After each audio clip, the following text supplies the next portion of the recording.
ઝઘડિયા તાલુકામાં ભરૂચ ખાણ ખનીજનું આકસ્મિક ચેકિંગ હાથ ધરીને 8 ટ્રકોને જપ્ત કરી હતી। ભૂસ્તર શાસ્ત્રી ભરૂચની સૂચનાથી આજ રોજ તારીખ 18મીના રોજ તપાસ ટીમ દ્વારા ઝઘડિયા તાલુકામાં આકસ્મિક ચેકિંગ કાર્ય હાથ ધર્યું હતું। આ ચેકિંગ દરમિયાન ખનીજ વહન કરતા 8 જેટલા વાહનોમાં કથિત ગેરરીતિ જોવા મળતા ભૂસ્તર વિભાગની ટીમ દ્વારા દંડનીય કાર્યવાહી હાથ ધરાઈ હતી। ઉલ્લેખનીય છે કે ઝઘડિયા તાલુકામાંથી વહેતી નર્મદા નદીના વિશાળ પથમાં લાંબા સમયથી આડેધડ મોટા પાયે રેત ખનન થઈ રહ્યું છે। આ ઉપરાંત તાલુકાના રાજપારડીથી નેત્રંગ રોડ ઉપર અસંખ્ય પથ્થરની ક્વોરીઓ કાર્યરત છે। રાજપારડી નેત્રંગ રોડ ઉપરના વિસ્તારમાં અસંખ્ય પથ્થરની લીજો પણ આવેલી છે।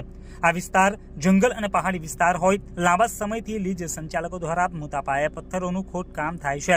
ત્યારે આજરોજ જિલ્લા ભૂસ્તર વિભાગે આકસ્મિક ચેકિંગ હાથ ધરીને રોડ ઉપર દોડતા ખનીજ વાહક વાહનો પૈકી કુલ 8 ટ્રકો સારી રીતે બ્લેક ટ્રેપ તથા કાર્બોશેલ કોલસાનું કથિત બિનઅધિકૃત રીતે વહન કરતા ઝડપી લઈને કુલ 2.58 કરોડ રૂપિયા જેટલો મુદ્દામાલ જપ્ત કરીને કાયદેસરની કાર્યવાહી હાથ ધરી હતી।